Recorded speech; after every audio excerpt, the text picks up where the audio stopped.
rolling. And we're rolling here. So now we're going to start.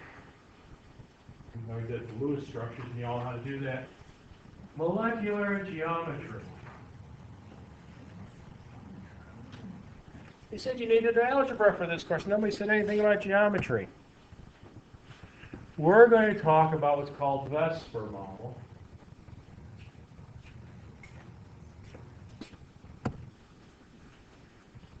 So, a lot of chemical processes, especially biochemical processes, are dependent on the shape of the molecule. Remember the exercise we did where we had smell? You guys smelled everything? Had to do with the shape and then the molecule. Enzymes, heavily dependent on shape. So we can predict the shape using Lewis structures and what's called the valence shell electron pair repulsion theory, VESPER for short. So I'm going to walk you through this. It's not complicated. It's got a complicated name. So here I have our central atom. Now, we have electron pairs.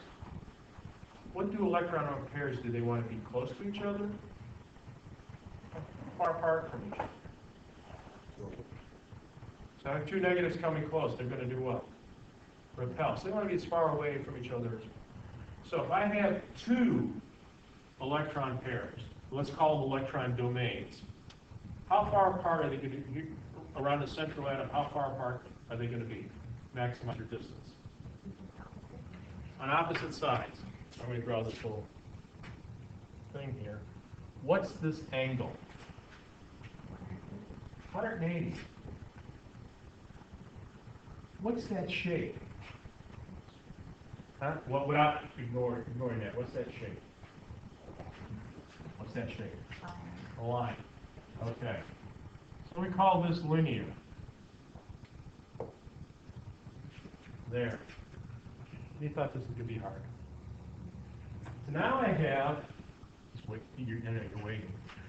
Central atom. I want to put 3 electron domains around it. How far apart can I put them? Huh? I can do like this. What's this angle? 120. It's 120 degrees, right? Because it's 360 in a circle. We've got to look at the shape. So I have 3 corners.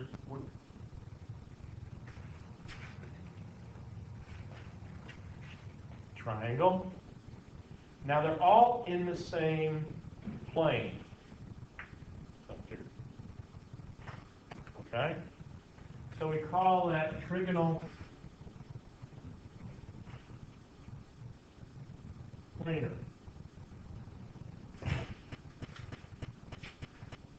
Make sense? Moving on. I want to put 4 things around a central atom, 4 electron domains. How far apart can we put them? Huh? No.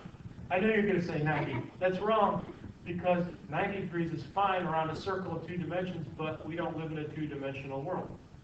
We have 3 dimensions. Mine are pretty much equal all the way around, but okay. It turns out, if you have a ball, you can put them 109.5 degrees apart. Believe it or not. Huh? They want to be as far apart as possible. And that name, what's the prefix for 4? Tetra. So we call this tetrahedral.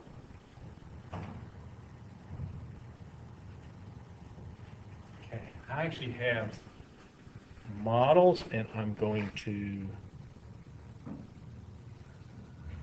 I want to start it again. Okay, here we go. So the bases with the electron domains is that you get as far away from each other as possible. What do we consider an electron domain? It could be a single bond, it could be a double bond, it could be a triple bond, or it could be a lone pair of electrons. They all count the same when we're doing this. So CO2, if you look at the carbon, how many domains are on the carbon? Two double bonds. So we said, what shape is it going to be? Linear. So CO2 is linear. Yay. If we look at ozone, how many domains are on that middle oxygen? 3. We have a double bond, a single bond, and an electron pair. 3 things range themselves trigonal planar. And over here we have NH3, ammonia. How many things are on the nitrogen? 4. Electron pair, 3 single bonds. They'll range themselves tetrahedral. So that's pretty simple. Uh-oh, go to 5.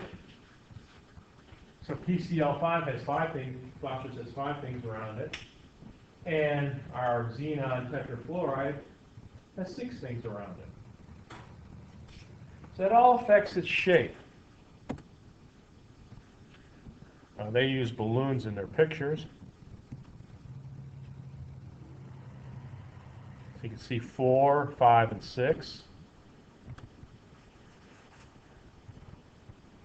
So if you look at linear, 180 degrees, trigonal planar, 120 degrees, tetrahedral, 109.5. If you look at trigonal, they call it trigonal bipyramidal. Somebody asked me what I call that. So you have 3 in the same plane. Kind of looks like that. And then you got 1 above and 1 below. So if you connect those here and to the bottom, so you got a pyramid on the top, you got a pyramid on the bottom, pyramids with 3 sides, trigonal, bipyramidal. And the last one, octahedral. How the heck do you get octahedral out of that? Well, 4 kind of form a square, and you have 1 above and 1 below, so you connect the square to the top. And square to the bottom. Each square, now you have 4 sides on the top, 4 sides on the bottom, 4, 4 is 8, octahedral. And you see trigonal bipyramidal, between the top and the triangle is 90 degrees. Of course, between the sides of the triangle is 120. The octahedral, all the same distance apart, they're all 90 degrees apart. So later on, I know you're all going on in chemistry, of course, when you get to crystal systems, you'll go through all of these.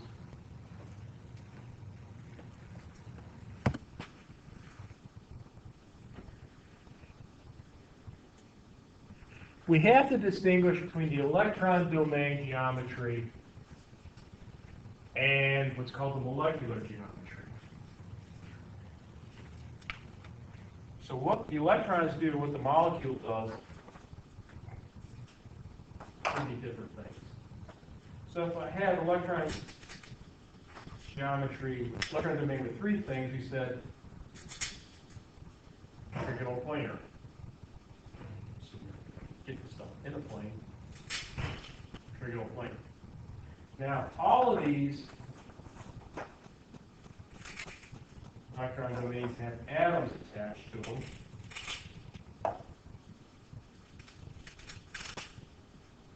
So this is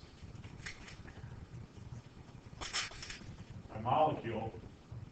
The molecular geometry is also trigonal planar. But if one of them, I just have a lone pair of electrons, I don't see this. All I see is this. So this molecule shape Looks like I took a linear one and bent it, so it's called bent. Highly technical name, bent.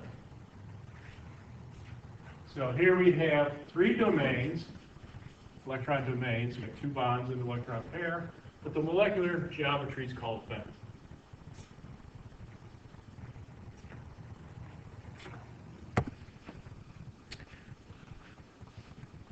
Well, it turns out, let's go back and do my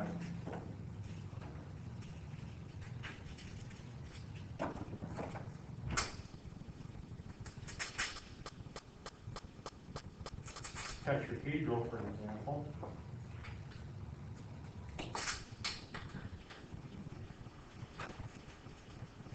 Hydrogen is very volatile. So the electron domain is tetrahedral. If each electron domain has an atom on it,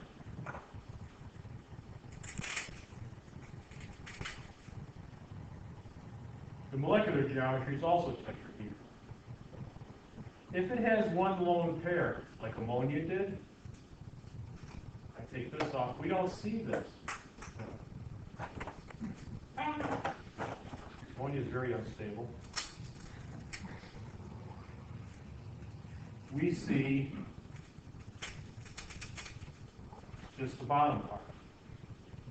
So what would we name that? We got three sides, so it would be trigonal. It's not, everything's not in the same plane. So I have three sides of a pyramid, so it's called trigonal pyramidal.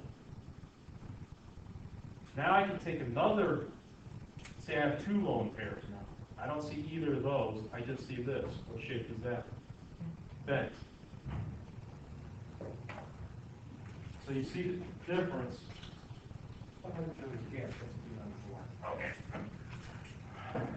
The difference between the electron domain and geometry. So if I have, well, obviously, two things, linear and linear.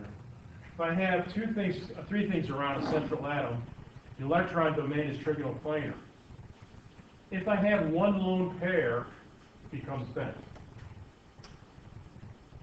Four things around is tetrahedral, if I have all atoms. If I have one lone pair, it's trigonal pyramidal. If I have two lone pairs, it becomes bent.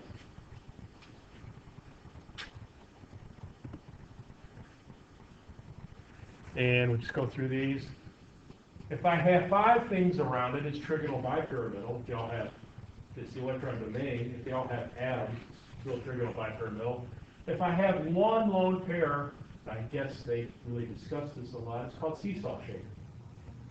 Kind of think of it as turn it over on its side, seesaw.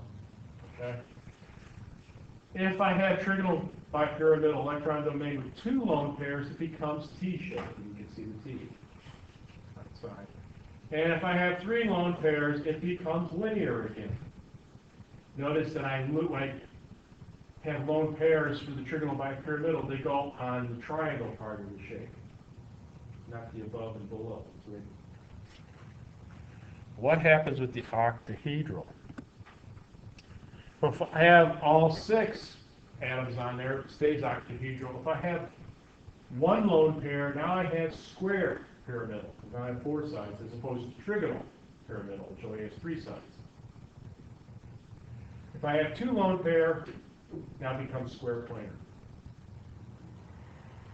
So XeF4 xenon tetrafluoride is square planar. Okay.